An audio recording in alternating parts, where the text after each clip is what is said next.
Podemos assentar?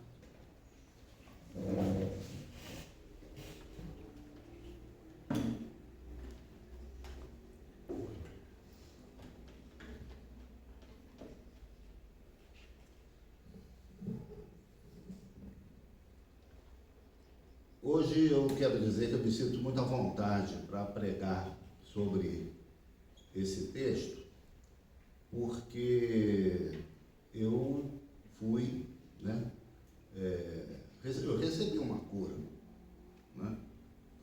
Foi uma cura com antibiótico, com hospital, com soro, com médico, com enfermeiro, mas foi uma cura, né?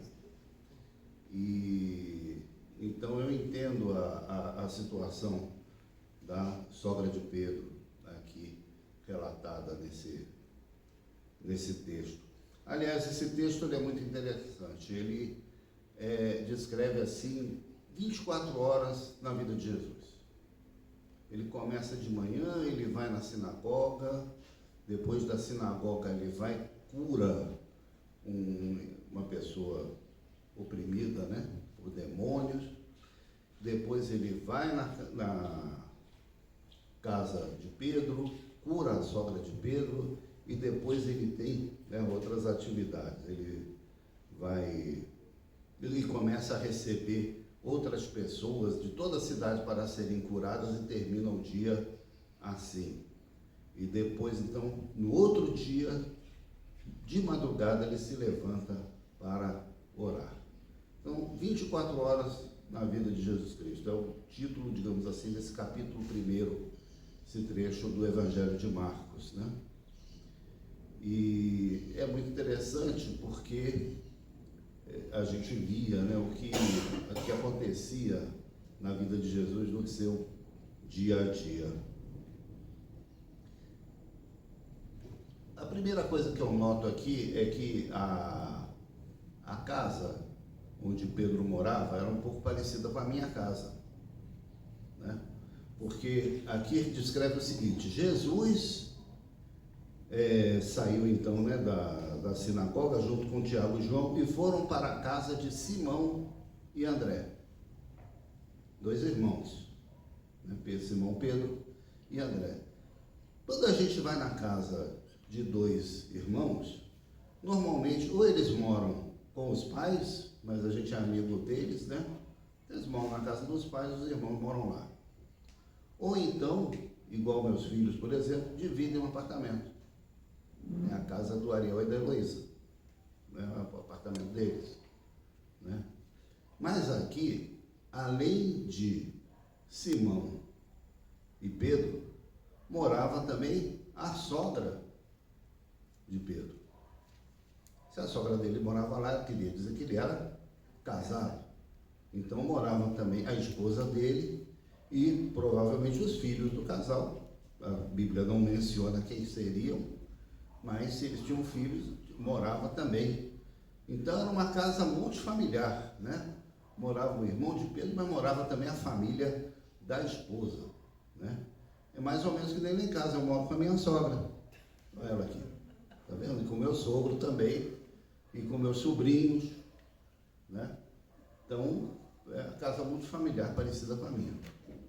Mas era comum isso na antiguidade, nem precisa ir tão longe, né? A gente, em algumas partes do Brasil, essa convivência de 3 gerações em um mesmo domicílio era uma coisa tradicional, comum das famílias brasileiras. E era assim a família de Pedro. Jesus, então, ele entra na casa com Tiago e João e toma conhecimento que a sogra de Simão estava de cama e com febre. Isso era um grande problema na época, é um grande problema até hoje. Eu, quando fui internado, né, com febre, E eu percebi a apreensão do pessoal do pronto atendimento, lá do pronto-socorro, quando viu uma pessoa da minha idade, da minha faixa etária, com febre. Criança com febre, né? Mais ou menos normal, uma coisa tratável e tudo, mas é uma coisa mais comum. Agora, adulto com febre, né? Então, a condição de saúde da sogra de Pedro inspirava cuidados, né? Ela estava febril. E aqui eu quero dar um testemunho, né, do que eu passei lá em Londrina. Eu, na primeira semana do módulo, fiz tudo normalmente, não tinha nenhum problema e tal. Fui dormir na sexta-feira me sentindo um pouco cansado, assim, um pouco alterado, mas... E de repente, quando fui de madrugada, eu comecei a sentir dor na bexiga, assim, né, para urinar. E fui ao banheiro e de repente notei a cor da urina alterada, né, meio avermelhada. E voltei para a cama ainda com a sensação de que não tinha ido, né? E aí você tenta pegar no sono, dizendo, de manhã eu olho isso, né? Tá bom. Não conseguia pegar no sono, né? E fui então, 3 horas da manhã, acordei a Josi, e ela então me levou lá, ainda bem que era pertinho da casa dela, Santa Casa, lá de Londrina. E fiquei lá aguardando atendimento até às 6. Um hospital particular super bonito e tal, mas atendimento assim, padrão, né? Levei 3 horas para ser atendido lá, né, depois da triagem. E nessa mesma manhã eu tinha convidado o Ariel para passar uma semana comigo lá, seria a segunda semana do módulo, né? Então, ele passar esse fim de semana comigo lá em Londrina e conhecer a cidade, né? Eu falava tanto de Londrina para ele. E então, moral da história, de manhã, no mesmo horário que eu fui internado, o Ariel estava descendo no aeroporto, estava pousando no aeroporto de Londrina. Eu tinha planejado passar um tempo com ele, né, partilhar um tempo com ele, que é difícil ultimamente de acontecer. E, moral da história, acabei ficando 3 dias e meio internado, e nesses 3 dias e meio Ariel ficou comigo, né? Eu estava sentindo essa necessidade de passar esse tempo com ele. E aí é aquela coisa, né? Eu planejei tudo, né? Deus planejou tudo, porque eu faltei às aulas no fim de semana e perdi a aula na segunda-feira e tal, mas deu para recuperar, e o Ariel ficou do meu lado esse tempo todo, e a gente pôde, então, compartilhar. Eu me restabeleci rapidamente com a medicação, com antibiótico, com tratamento do hospital, fora essas esperas aí. Foi muito bom. Fiz 3 tomografias para eliminar qualquer suspeita, né, de rim, próstata, né, esses órgãos assim mais sensíveis. Então, quando foi então na terça-feira, eu tive alta, né? Mas de todo esse episódio, todo esse susto, eu vou guardar sempre essa oportunidade que eu tive de estar com meu filho ali, que eu não tinha aqui em Brasília, que não teria lá se estivesse levando a vida normalmente, né? Às vezes ele estaria fazendo uma coisa, estaria estudando, fazendo outra atividade, pregando, tinha programado pregar na igreja da IPI lá em Londrina, não pude ir, mas Deus sabe todas as coisas, né? Então sou muito grato a Deus pelo que aconteceu lá, e de uma coisa ruim Deus fez, surgiu uma coisa muito boa, né? E só Deus pode fazer isso na nossa vida. Nós não temos ideias melhores do que as dele, podem ter certeza disso. Eu queria compartilhar com vocês. Mas voltando à nossa paciente aqui, do dia que é a sogra de Pedro. A imagem que normalmente a gente tem é engraçado. Quando a gente lê certos textos do Evangelho, a gente tem uma imagem que a gente forma, que quando a gente vai ler com atenção, a gente vê que não é bem assim. É o caso dessa cura da sogra de Pedro. A gente imagina que Jesus pega, chega lá do lado da cama dela, né? Faz assim com a mão, aí ela pega a mão dele, aí ele segura a mão dela e tal, e ela está curada, né? Jesus, com seus poderes, está cura ela pelo toque suave da sua mão. Mas, Lucas, vou pedir para você ligar naquela foto. Só que se a gente for ler direitinho o que está escrito, olha só. Então, aproximando-se, Jesus pegou na mão dela e fez com que ela se levantasse. Jesus pegou a mão dela mais ou menos que nem essa mão aí, essa mão forte aqui. Ele pegou a mão da sogra, né? E puxou ela, ele fez com que ela se levantasse. A descrição é essa mesmo. Ele não simplesmente pegou a mãozinha dela, não, ele pegou e disse, vamos levantar. Puxou a sogra de Pedro da cama. Vejam só. E a partir do momento que ela se levantou, então, a febre passou. Não é? Isso chama muita atenção da forma que Jesus age em cada situação. Não é? A gente está acostumado, muitas vezes, a atitudes, a procedimentos mágicos. Não é? Os mágicos, eles agem de uma determinada forma e eles repetem sempre aquele padrão. Até na literatura, quando se fala de magia, a magia pressupõe seguir um determinado ritual com determinados elementos e a partir dessa combinação de elementos, ele não pode errar nada, não pode faltar nada. A partir daquela combinação de elementos, aí sim, então, se dá o que o mágico deseja, seja a cura, seja alguma outra coisa. Jesus não era mágico. Jesus, para cada situação, ele tinha uma forma de agir. E aqui, ele agiu dessa maneira. Ele age dessa maneira na nossa vida também. Muitas vezes a gente está prostrado, a gente está angustiado, como podia estar a sogra de Pedro, né? Com aquela febre. Que doença era aquela? Os conhecimentos eram muito limitados, né? Às vezes sabia-se qual a doença, mas não se sabia exatamente qual a cura. Será que ela ia levantar daquela cama? Havia uma apreensão na casa de Pedro e de sua esposa pela situação daquela senhora. Mas Jesus então chegou ali e pegou na mão dela e tirou ela daquela situação, tirou ela daquele, eu não vou dizer conforto, né? Porque estar com febre não é estar em zona de conforto nenhuma, pelo amor de Deus, né?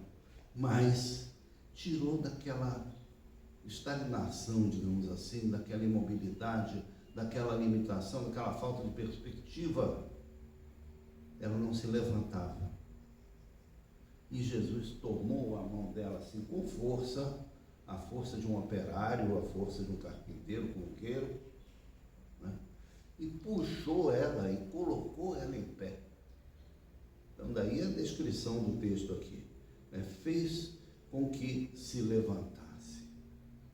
E ela então, uma vez que Jesus a colocou de pé, aí a febre passou. Então, muitas vezes a gente precisa que Jesus nos coloque de pé. A gente precisa que ser puxado mesmo para sair daquela situação onde a gente não vê cura, não vê perspectiva, não vê saúde, não vê nada, para então nos colocarmos de pé. E aí Deus opera, então, uma maravilha na nossa vida e nos livra daquela condição que nos deixava prostrados. Isso é maravilhoso, não é? Diante do que aconteceu com a sogra de Pedro, então a notícia correu. A notícia correu, ou seja, o caso dela chamava a atenção. As pessoas estavam preocupadas, não é? E vieram então outros doentes e outras pessoas da vizinhança e se colocaram lá na porta da casa, querendo também receber a mesma cura de Jesus. E Jesus também curou essas pessoas, né? À tarde, depois do pôr do sol. Não foi até o pôr do sol, não, né? Porque a vida terminava no pôr do sol, depois a noite caía, todo mundo se recolhia. Não. Depois do pôr do sol, de noite no escuro, continuavam aparecendo pessoas ali para serem curadas, para serem resgatadas nas suas vidas por Jesus Cristo. E ele curou, então, muitos se achavam doentes, de todo tipo de enfermidades, expulsou muitos demônios e não permitindo aos demônios dizerem quem ele era, porque ainda não era hora de dizer quem ele era. Ele estava muito no comecinho do seu ministério para ser propalado, divulgado, né? Nas cidades. Quando foi então, quando ele se recolheu, levantou de madrugada sem ninguém, sem acordar ninguém, pé ante pé, ele saiu e foi procurar um lugar para orar. E aí uma outra lição de Jesus. Jesus orava, né? Mas ele não era filho de Deus? Pois é, mas orava assim mesmo. Porque ele sabia com quem ele estava falando, e ele sabia, na sua condição de ser humano, que ele precisava da oração. Da mesma forma que nós também precisamos. Se Jesus precisava, a gente também precisa. E ele foi se recolher num lugar lá que ninguém sabia onde era. De manhã cedo, quando Pedro e os outros discípulos, né, acordaram, começaram a procurar. Cadê Jesus? Sumiu. De manhã já devia ter gente na porta, né? Que não foi à noite. Já devia estar uma fila na porta da casa lá da sogra de Pedro, da casa de Pedro, para outras curas, né? E Pedro começou a ficar preocupado. Ele disse, gente, não podemos perder essas pessoas que estão aqui na porta. Nós estamos bombando. Jesus estava fazendo sucesso, não é? Então, cadê o homem? Cadê Jesus? E começaram a procurar por aqui, por ali e tal. Acharam Jesus. E Pedro logo chega dando uma bronca em Jesus. Ele diz assim, está todo mundo te procurando. Todos te buscam. Você sumiu. Não pode sumir uma hora dessas. A tentação do sucesso, né? A tentação da popularidade, a tentação dos 1 milhão de seguidores. Não é? Existia isso na época também. Não tinha rede social, mas tinha essa... Né? Não era disso que Jesus estava atrás. Não era isso que Jesus procurava.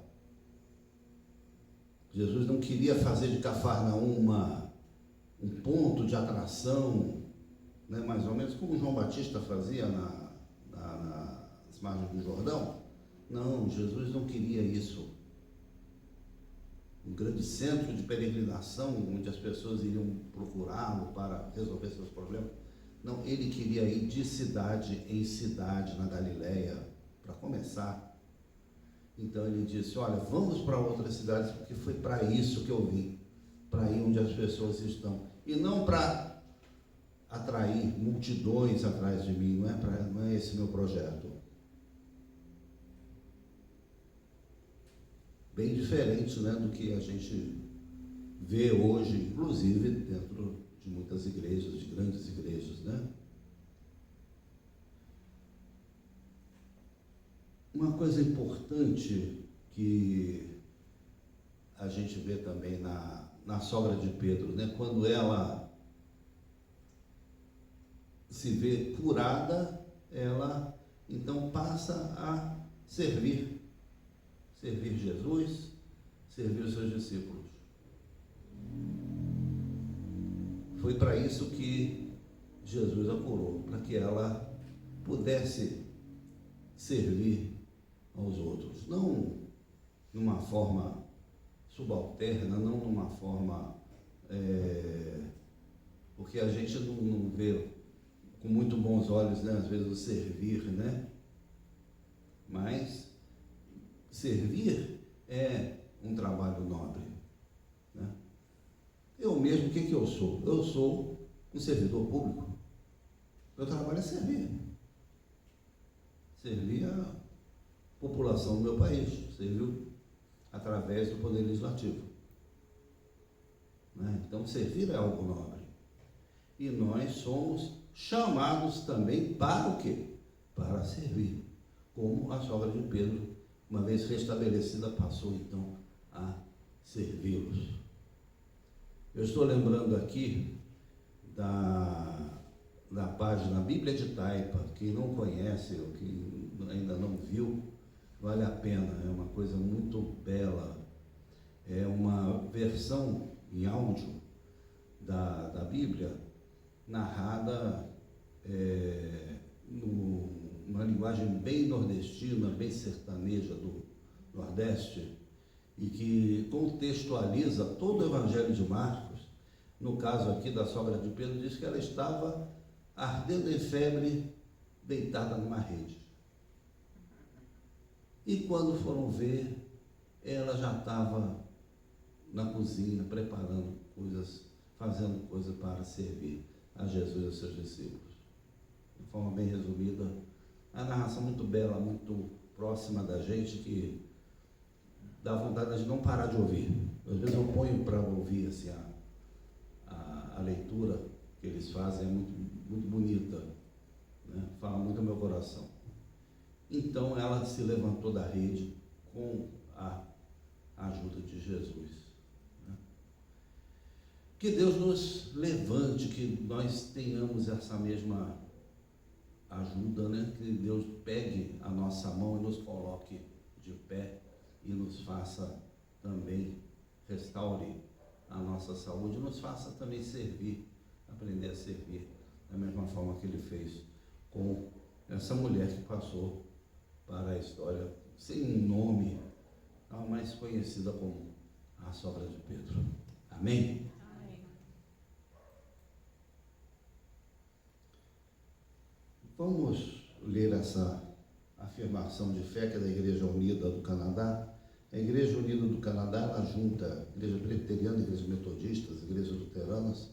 Elas resolveram, acima das denominações, fazer uma igreja protestante unificada lá e fizeram esse texto muito bonito. Vamos todos ler juntos? Não estamos sós, vivemos no mundo de Deus. Cremos em um Deus que criou e continua criando, que veio em Jesus, a palavra feita ser humano, para reconciliar e renovar, que opera em nós e nos outros pelo Espírito. Confiamos em Deus, somos chamados para ser a igreja, para celebrar a presença de Deus, para amar e servir aos outros, para buscar a justiça e resistir ao mal, para proclamar Jesus crucificado e ressuscitado, nosso juiz e nossa esperança. Na vida, na morte, na vida além da morte, Deus está conosco, não estamos sós, graças sejam dadas a Deus. Amém.